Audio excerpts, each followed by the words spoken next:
Welcome back to another episode of The Shack Show, and in this episode of The Shack Show, I'm going to talk about chipped guides and what to look for. So this is something that I see a lot. I'm a fishing guide on Cape Ann. I've fished in the rocks a lot, and fishing in the rocks a lot, what will happen is you cast your rod and the tip of the rod will hit a rock and it will chip the guide, or you fall and it will chip one of the guides in the inside of your rod, or something like that will happen, but the porcelain insert on your rod will chip, and it is extremely sharp.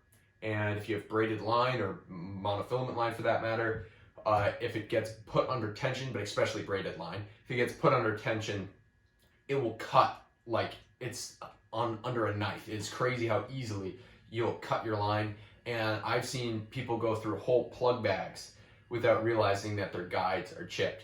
So what I always look for, and the first thing that happens whenever I lose a plug when I'm casting and it just flies off into the sunset for no reason, I'm gonna look under like no pressure and you don't hear any snap or there's no reason for it to happen. The first thing I do is check my guides. And the reason for that is I know that my gear shouldn't just break on me. And that is a really weird thing to happen. As soon as that happens, I always check my guides. If I'm fighting a fish and my line breaks for no reason, and I'm gonna always check my guides because I wanna make sure that I don't have a chipped guide. And I kinda wanted to tell a funny story about this because I was fishing this fall, and there was a few kids that showed up and were just like fishing beside me. And they were just talking a bit, and we were catching some fish, and I watched this one kid literally cast a pencil into the sunset, and I'm like, yeah, that's kind of weird.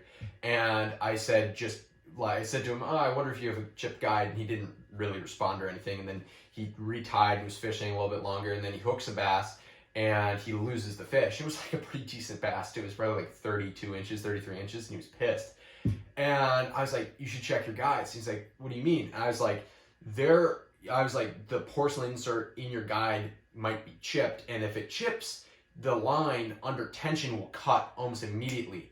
And turns out he did have a chip on the top of his guide, and he was saying that he was fishing all day and he probably lost like a dozen plugs because he didn't realize that his guide was chipped and didn't know what to look for. So I feel like this is something that a lot of beginner surfcasters deal with, because if nobody tells you that this is something that can happen, then you really have no idea that it's gonna happen. And I've dealt with this for so long, and I probably learned the hard way. I don't even remember, but all I do remember is dealing with having my guides chipped for the longest time.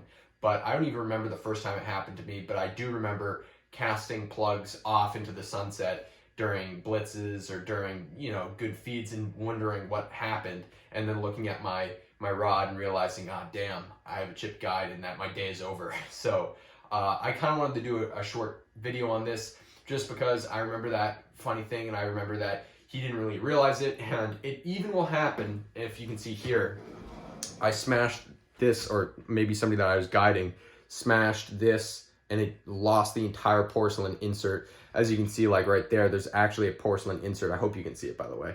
There's a porcelain insert in all these guides, and it will chip or crack and break out of it, and this will fray your line, or it will cut it almost immediately. So definitely check your guides if you ever lose fish for no reason, or you cast a plug off for no reason, because there's a good chance that you might not have realized it, but you chipped your guide doing something. Anyway, I hope you guys enjoyed this little quick tip, and I'll see you in the next video.